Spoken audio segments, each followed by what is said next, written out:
내가 네 아버지 아닌 거 알고 있었나? 니 걔였나? 전 괜찮습니다. 아빠, 정말로 괜찮아요. 마치 공처럼 몸을 웅크린 아이가 대답합니다. 찌는 때가 가득한 뉴욕 양키즈 모자. 그 아래로 비치는 아이의 눈은 초롱초롱하기만 합니다. 남자는 오늘 이 아이를 버리러 갑니다. 바람난 아내가 남기고 간 피 한 방울 섞이지 않은 남의 자식을 말입니다. 이제 끝이다. 드디어 자유다. 그렇게 소리치며 달아나던 남자의 눈에 조수석에 굴러다니는 아이의 낡은 모자가 들어옵니다. 경수야, 갱수야.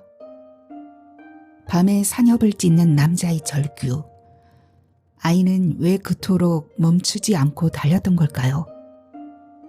비정한 현실 끝에서 마주한 아이의 땀 냄새와 찌든 모자. 그 속에 담긴 지독한 사랑의 형태.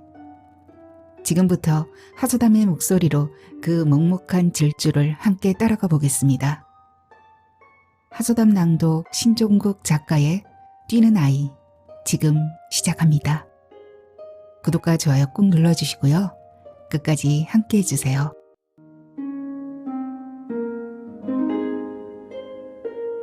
뛰는 아이, 신종국 단편소설.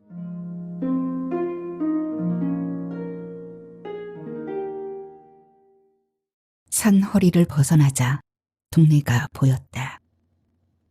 현풍을 지나 고영으로 진입한 지 10여 분은 된 듯했다. 면 단위 정도의 고만고만 낮은 집들이 멀리 논밭 사이로 다가왔다 사라진다. 뜨신 바람만 들어오네. 마, 창문 닫아볼까? 열린 차창으로 흙먼지 자욱한 도로의 지열이 차 속에 가득했다.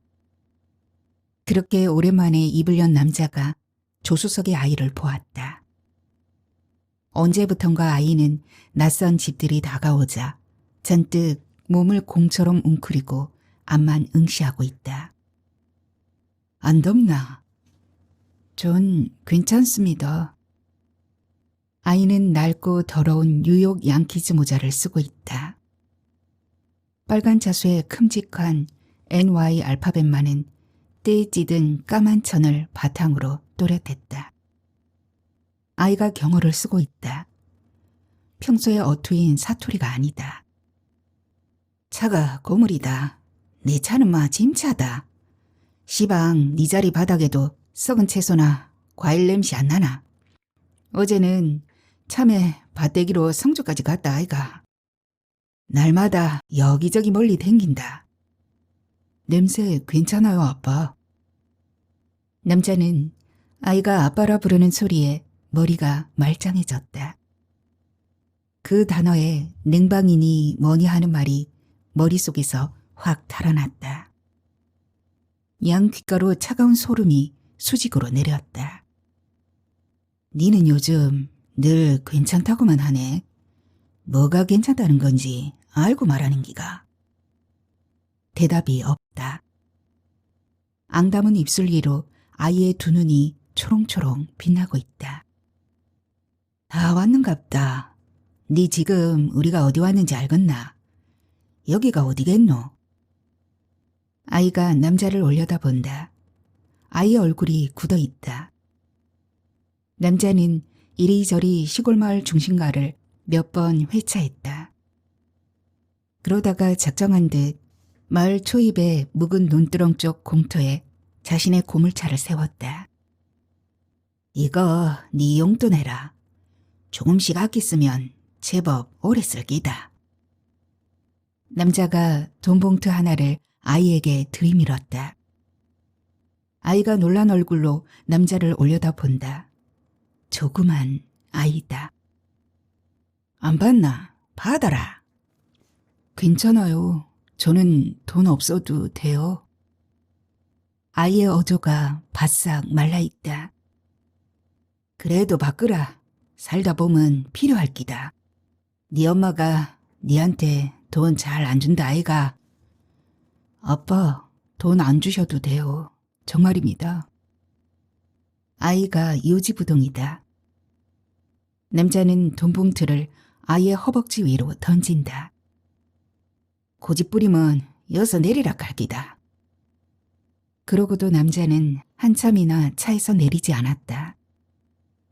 아이도 차 속에 그냥 있었다.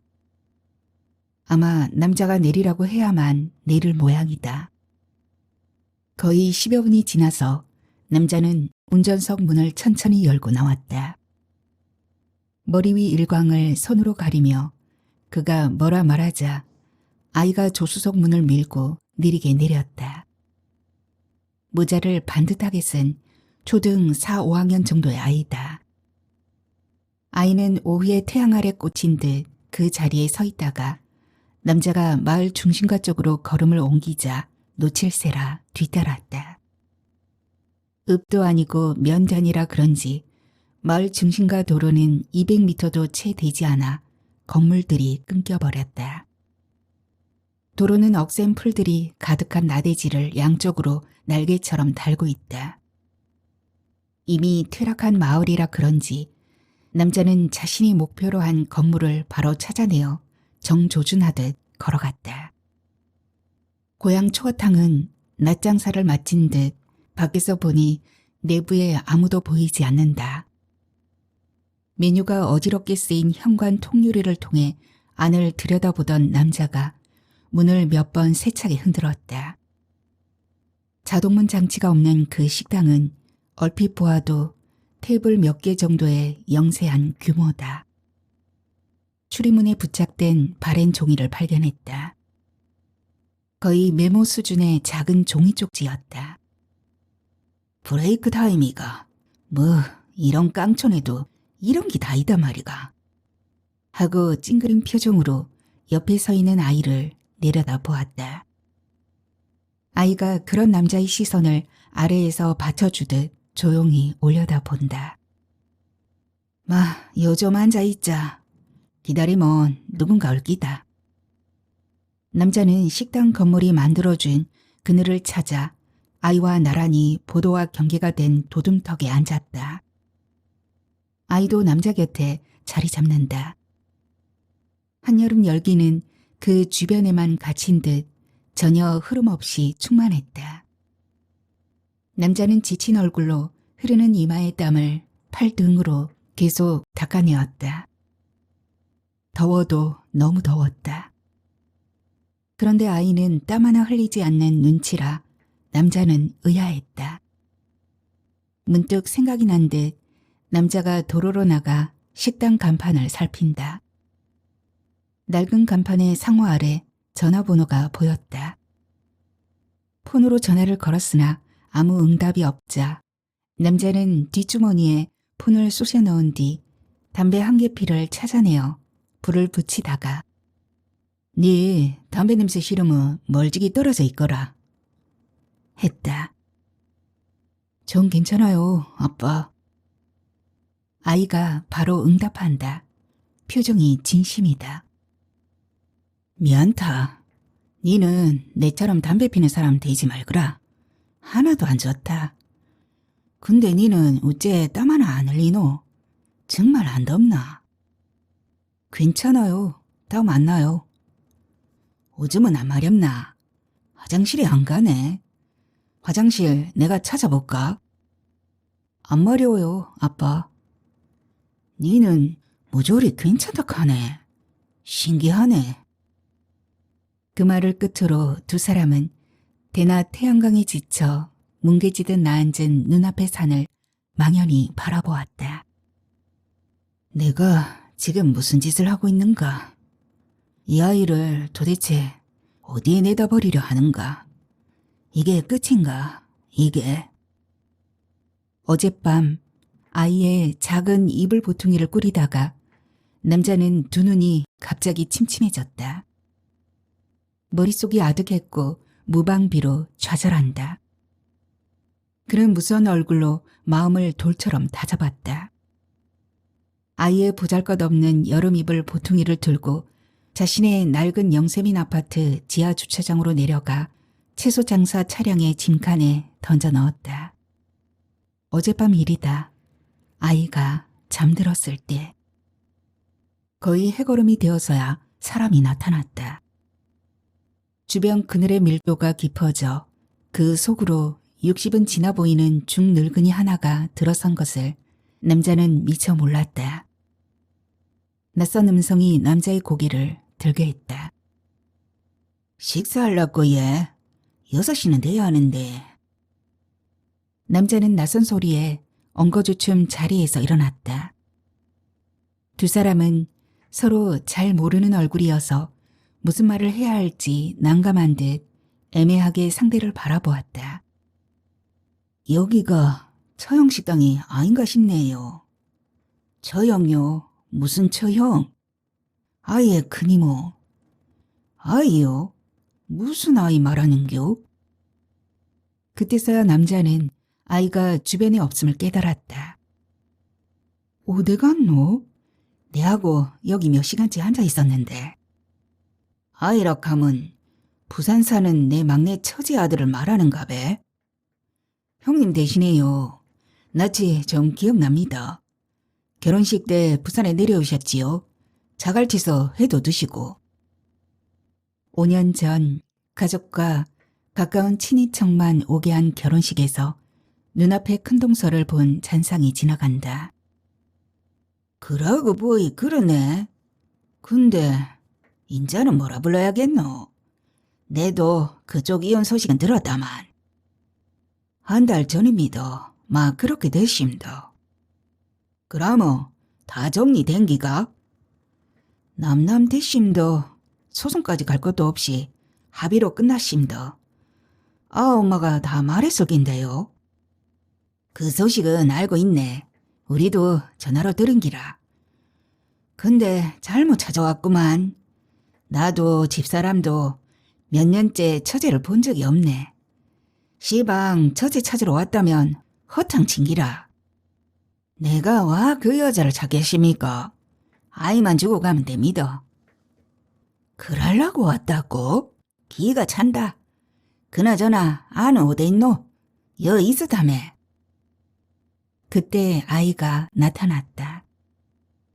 숨소리가 몸보다 먼저 다가오고 있었는데 얼굴 전체가 발갛게 달구어진 땀 범벅이어서 달리기 경주라도 하고 온 듯 했다. 저 아이는 어쩌자고 또 이 더운 낯선 시골길을 뛰고 있단 말인가. 저 아가, 그 아가. 남자는 중늙은이의 말에 대답하지 않았다. 그 대신 아이의 뒷머리를 살짝 밀어 그에게 인사를 시켰다. 네 큰이모보다 인사하거라.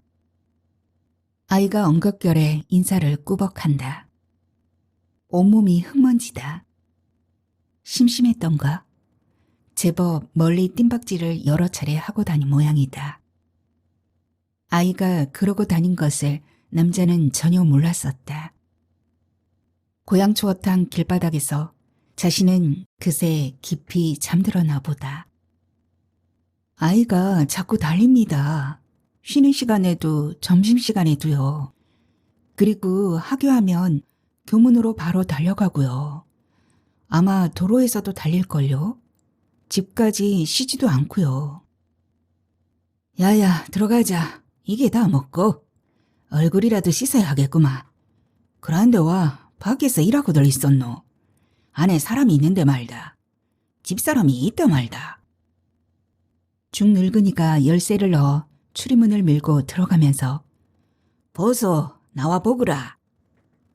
소리치자 홀에 딸린 방문 하나가 열리고 낮잠을 자다가 깼는지 늙은 여자의 허옇게 산발된 머리 하나가 안에서 누가 밀듯이 방바닥과 거의 수평으로 밀려나왔다. 누구? 당신 족하고 왔다 안 카나? 아직도 자고 있나? 저녁 장사 안 할 끼가? 여자가 겨우 방문 기둥을 붙잡고 느리게 식당 홀로 내려선다. 슬리퍼를 신다가 하마터면 자빠질 뻔까지 한다.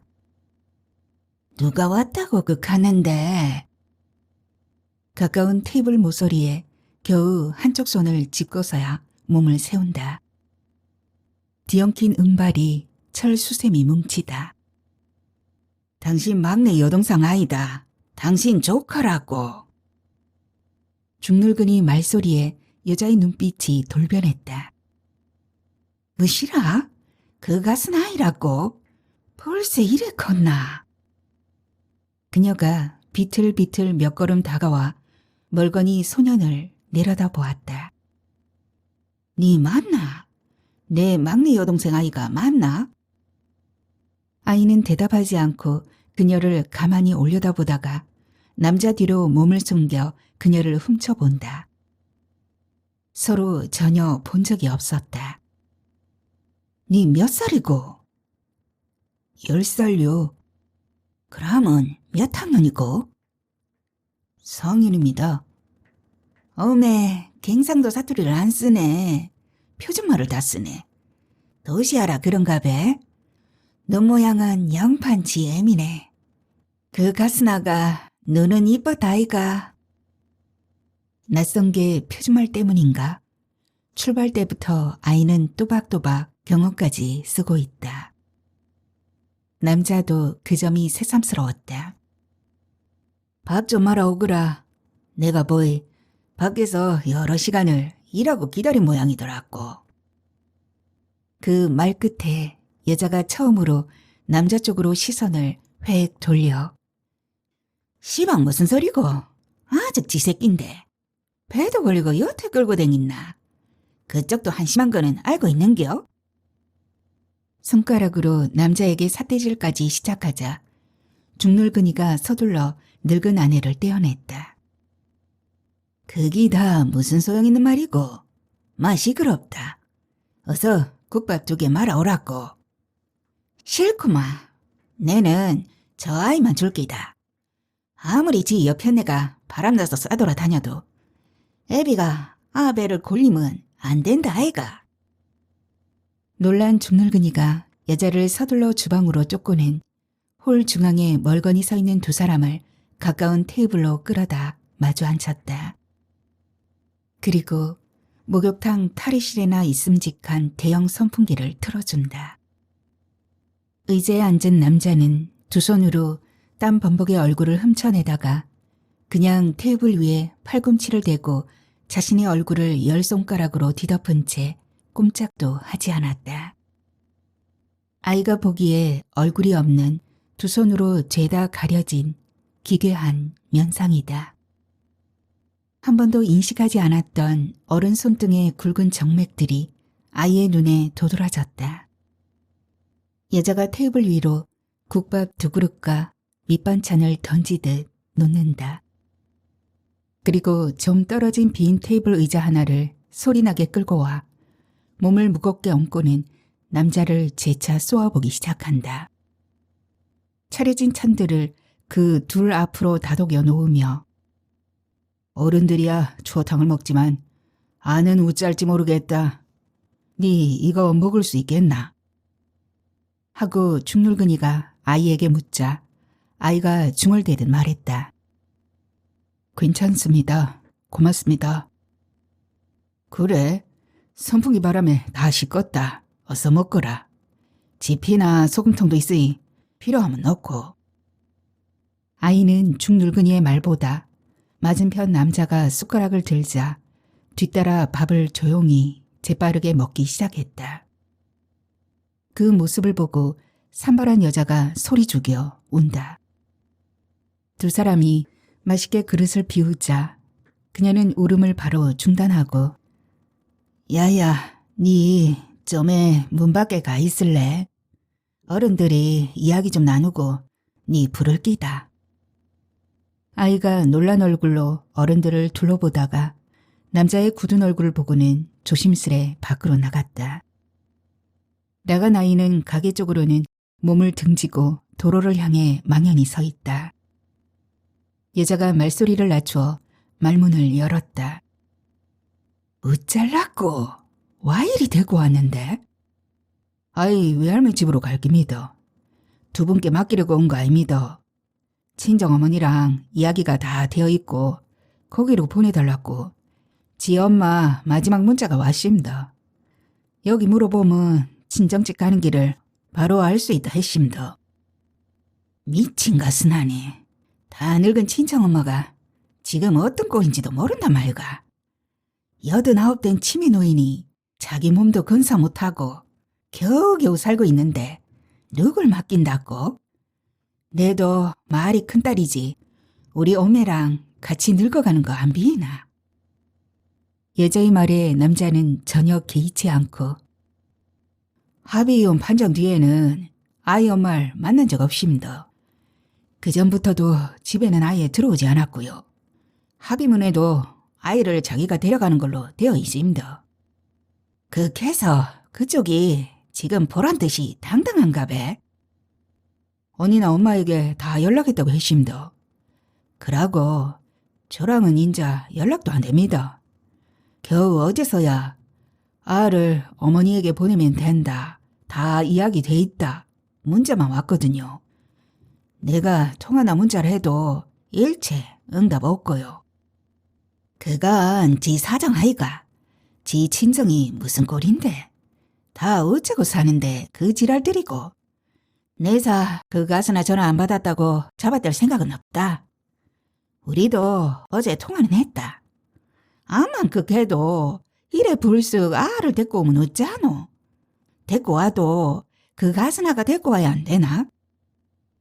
여자가 다시 사태질을 하고 싶은지 바싹 남자 쪽으로 의자를 당겨 앉자 중늙은이가 황급히 늙은 아내를 밀치면서 남자에게 묻는다.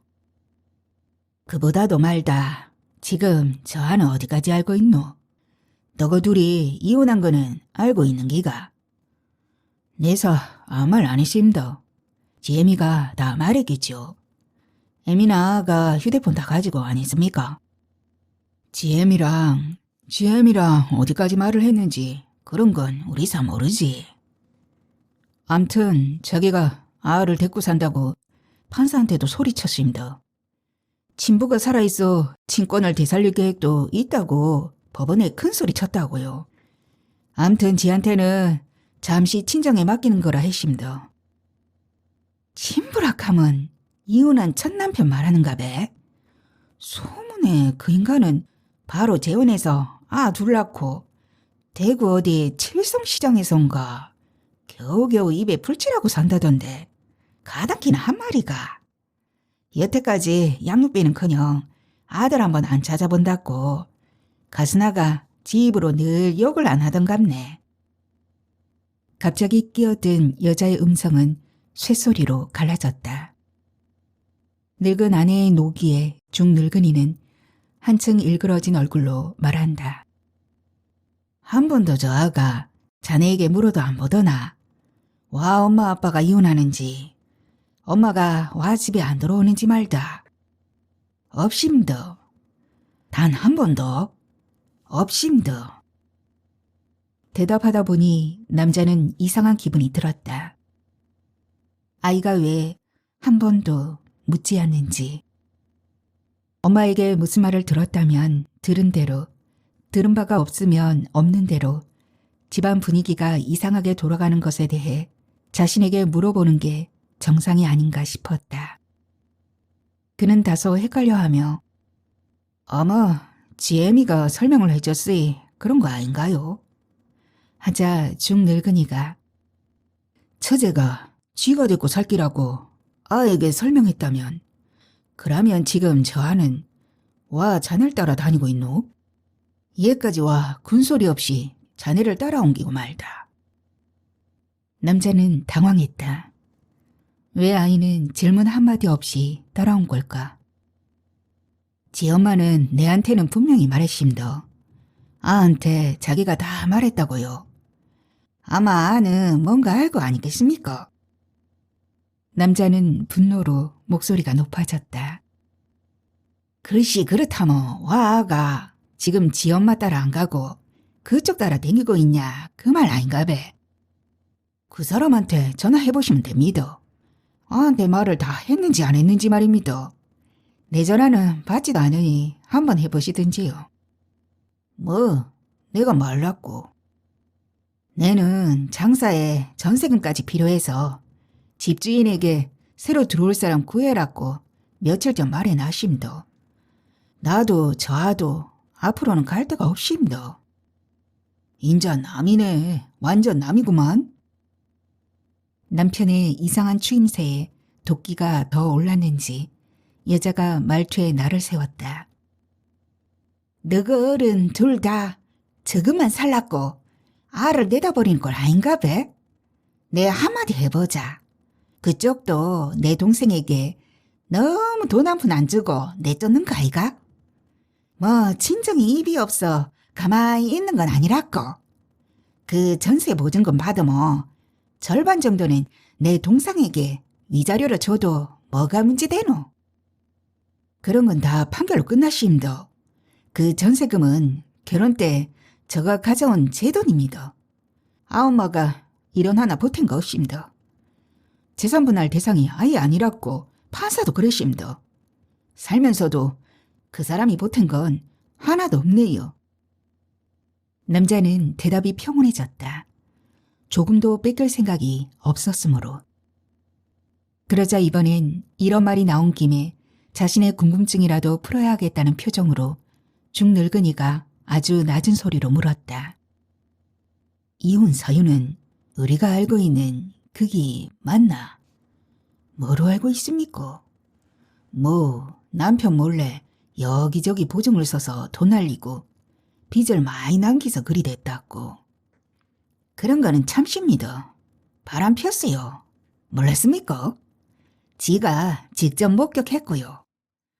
장사하고 좀 일찍 오버이 집구석에서 웬 농강 극하고 있는 거. 남자는 깡촌의 두 중늙은이를 번갈아 쏘아보았다. 그 서슬에 큰언니인 백발 수세미 여자가 한풀 꺾인다. 하기사, 입이 10개라도 할 말이 뭐 있겠노? 그가 선하는 천성이 글러먹었다 아이가. 그거 숨길 생각은 뭐 없다. 벌써 자네만 혀도 3번째 남편 아닌가 배. 지금 새로 붙어먹은 놈도 빨리 정신 차려야 할 낀데. 아주 애를 때부터 가랑이 늘 벌리고 다니년이다. 내사 안 숨긴다. 뭘 더 숨기겠노? 남자는 도로 쪽으로 시선을 획 돌렸다. 혹시 아이가 듣고 있나 해서인데 이상하게 아이는 또 보이지 않았다. 근데 저 아가 몇 살 때고 자네가 장가든 때가? 남편의 질문에 여자가 대신 그건 와문노. 아가 너댓 살 때다. 저 아이 생부랑은 2년도 채 되기 전에 파토 났고 두 번째랑은 3년 가차에 살다가 이혼당하고는 바로 또 이 남자랑 식 올렸다 아이가. 그년이 그때도 식 올린다고 버젓이 여기저기 다 알리고 그 난리 안 쳤나. 결혼식은 와 자꾸 올리고 지랄했을고 하도 못 갔어서 부산 결혼식장까지 우리도 내려갔다 아이가. 엄마한테는 알리지도 못한 기라. 내 같으면 소문 없이 그냥 결혼식도 안 올리고 조용히 살긴데 말다. 내사 넘사스러워 말도 안 나온다 인자는. 그 사람이 결혼식 올리자고 했심더. 내는 처음이라 하면서. 그렇고 그쪽은 외할매 얼굴도 모르제? 인자 장모도 아니다만 장모 보러 한 번도 안 왔을 낀데? 하고 여자가 다시 힐난했다. 남자는 침묵했다. 아이 엄마는 같이 사는 5년 동안 한 번도 처가에 가보자고 한 적이 없다.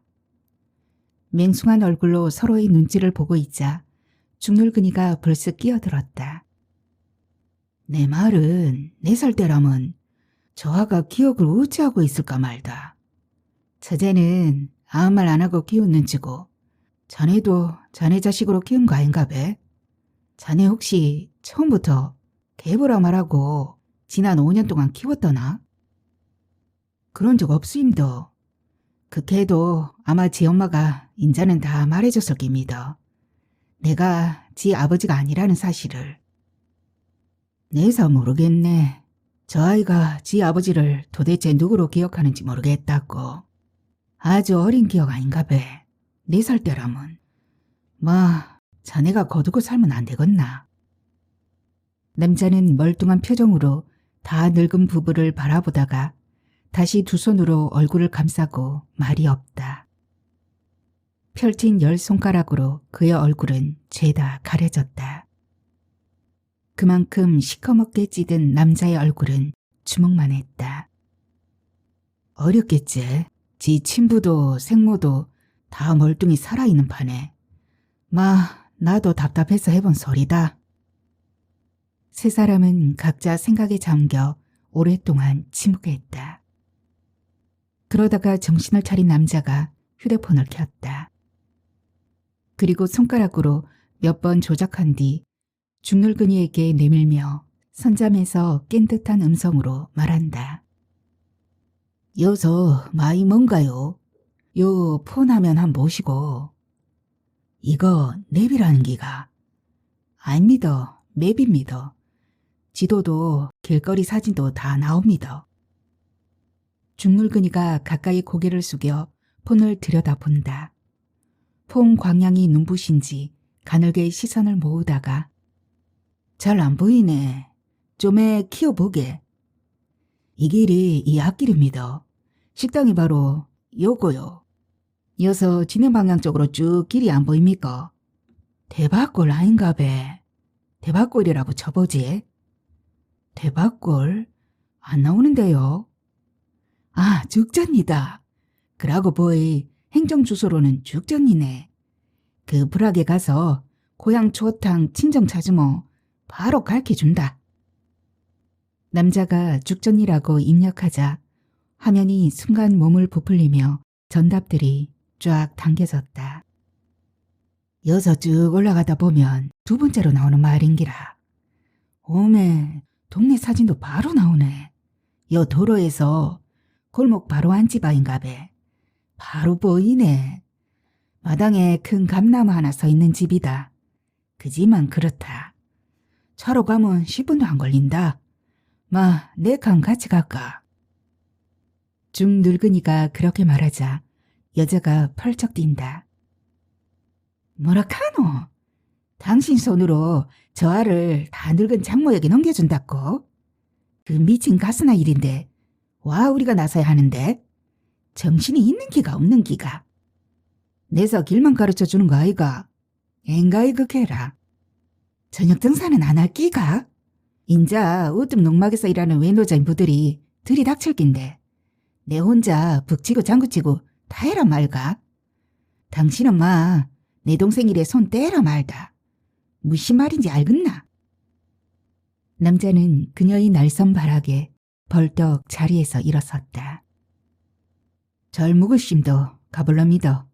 내일 고령읍내 교육지원청에 데리고 가서 전학 수속만 해주면 됩니다. 그래도 친조가 아닙니까? 남자는 쟁 걸음으로 식당을 빠져나갔다. 지 핏줄이 아니란 말이지? 여자의 말이 저주처럼 따라왔다. 도로에서 아이를 찾아 좌우를 살펴보니 멀리 주차해둔 자신의 차량 쪽에서 숨차게 뛰어오고 있다.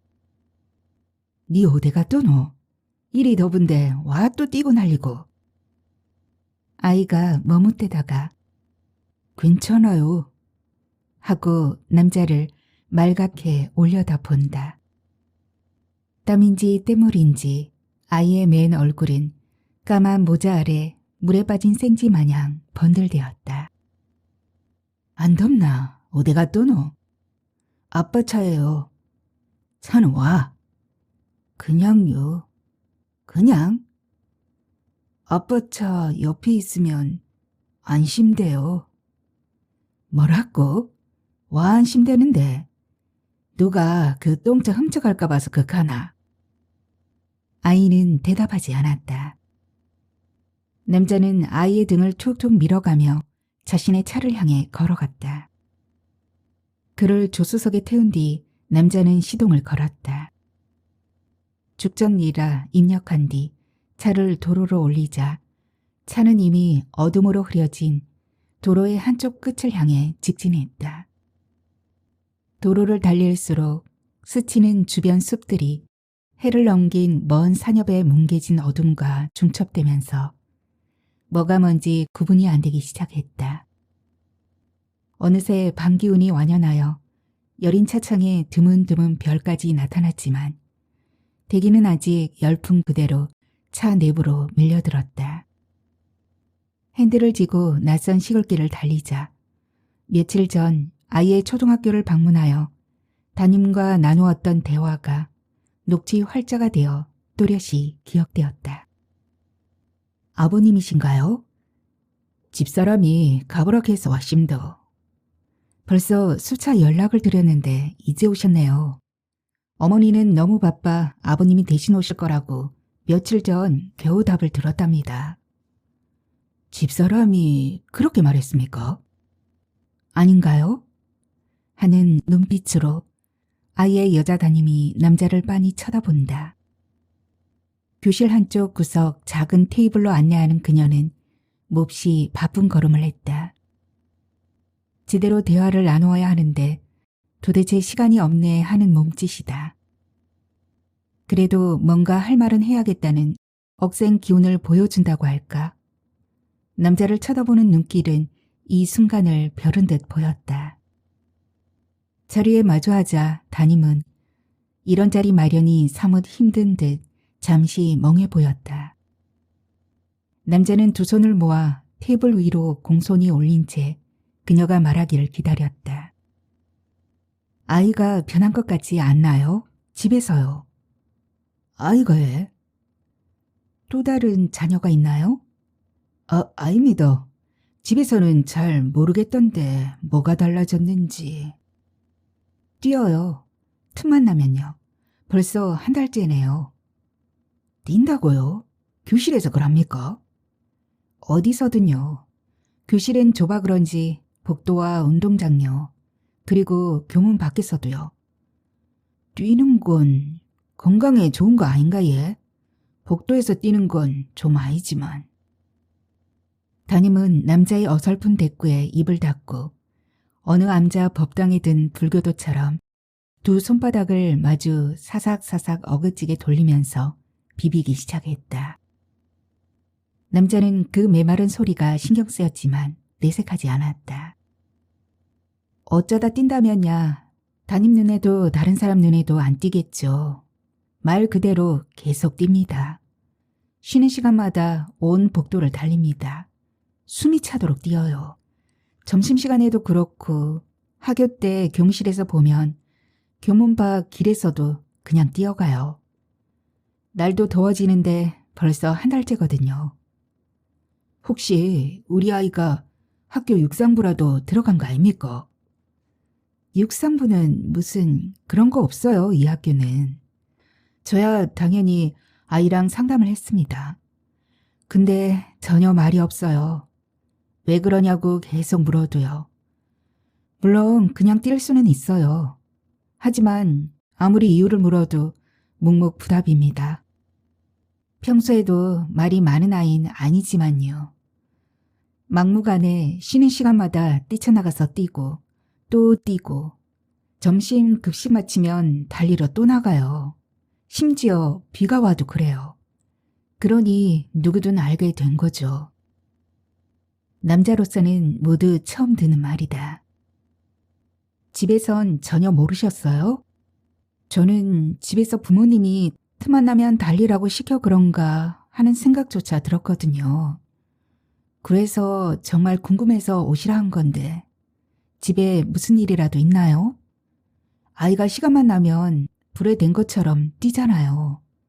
주변 아이들에게 물으니 자신들도 이상하게 생각하고 있다나 뭐래나 해서요. 더 묻지를 못해요. 아이 엄마도 그 사실을 알고 있습니까? 전화로 말씀은 드렸지만 매번 급히 끊었답니다. 너무 바쁘다고 하시면서요. 채 2, 3분도 대화가 안 되죠. 제 생각엔 아이가 뛰는 문제에 별 관심이 없어 보이더군요. 뭐 뛰기만 한다면야. 더 큰 문제는 학업 성적이 엄청 떨어지고 있어서요. 성적 말입니까? 그래도 4학년 올라올 때 제가 임의로 내준 수학 문제지에서 학급에서 최상위급이었거든요. 그런데 최근 두어 달 거의 수직 하강이에요. 거의 바닥권이죠. 칠판에 제시한 간단한 수학 문제도 못 맞춰요. 아니, 안 맞히는 건지 그냥 멍 때리고 있어요. 모르셨어요? 제가 어머니에게 그 점도 말씀드렸거든요. 늘 서둘러 전화를 끊곤 하셨지만. 남자는 대답하지 못했다. 아이 엄마로부터 그런 이야기는 전혀 들은 바 없다. 수업 시간에 살펴보면 수업에는 아무 관심도 없어요. 종료종만 울리면 밖으로 뛰쳐나가려고 그냥 출발선상에서 초조히 서성대는 아이 같아요. 늘 그래요. 다른 선생님들도 이젠 한마디씩 하세요. 복도에서 너무 뛰어다니니 저보고 단속 좀 하라고요. 실제 부딪혀 넘어진 아이들도 나왔어요. 그러다가 상대 학생이 크게 다치면 문제가 심각하거든요. 내가 복도를 달리는 걸 강력히 나무라자 이번엔 운동장을 돕니다. 3층 교실에서 운동장까지는 또 뛰어내려가거든요. 위험하긴 똑같아요.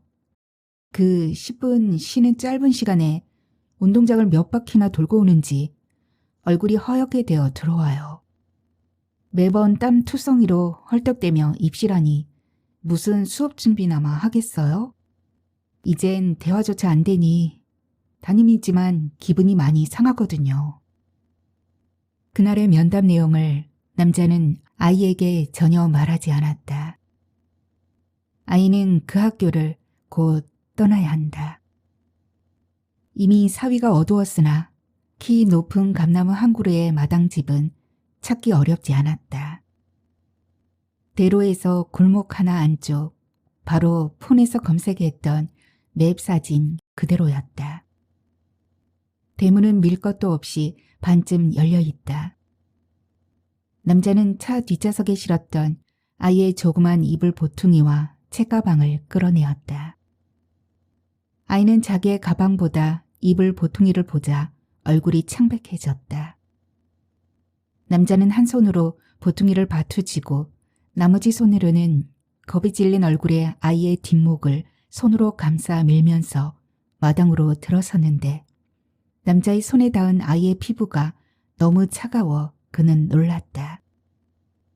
다 삭은 노파 하나가 마루 위에 한쪽 무릎을 세우고 넘어질 듯 비스듬히 앉아있다. 가까이 가보니 다가오는 두 사람을 인식이나 하는지 가늠기 어려운 시선이다. 그녀는 뭔가를 계속 씹고 있었는데 정말 입속에 음식이 들었는지 남자는 의심스러웠다. 그냥 되새김질을 무한 반복하는 다 늙은 염소처럼 보였다. 평소 음식을 맥없이 오랫동안 씹던 아이 엄마와 너무 닮아 남자는 뜨악했다. 저희와 심더.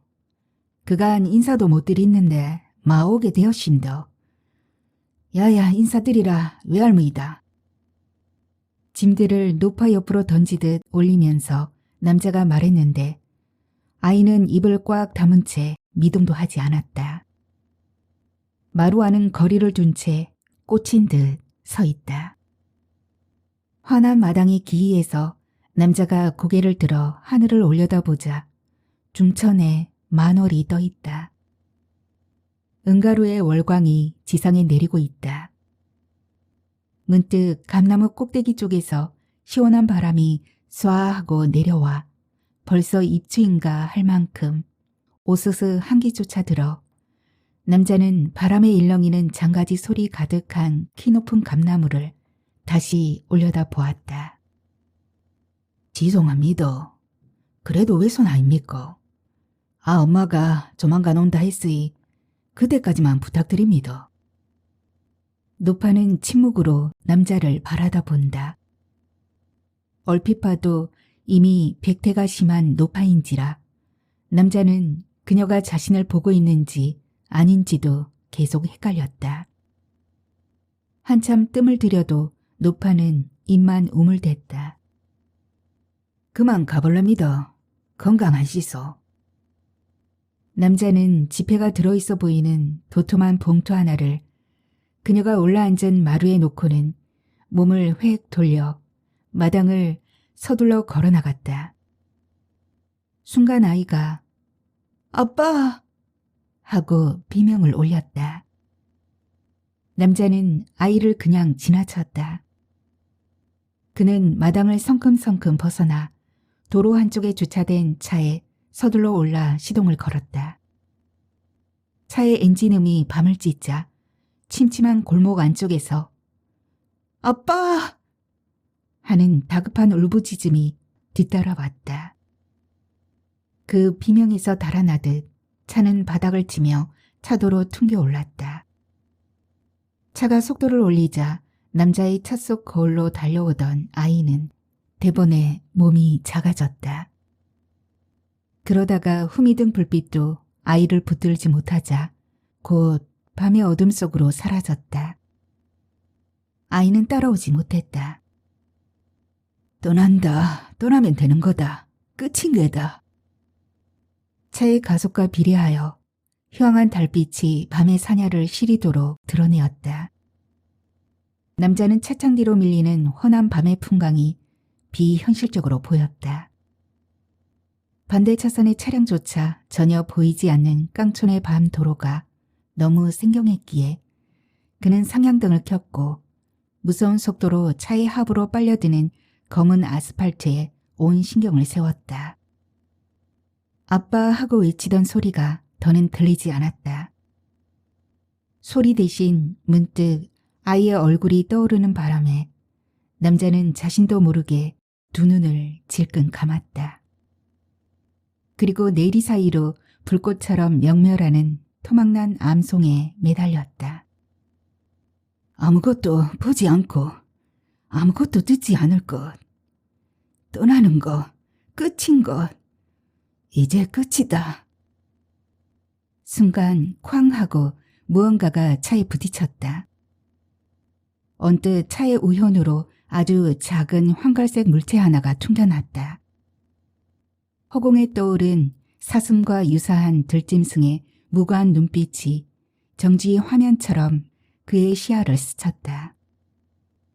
밤하늘을 올려다보듯 차량 전조등의 눈알 전체가 하나의 흰색 덩어리로 뭉개진 무언의 눈빛.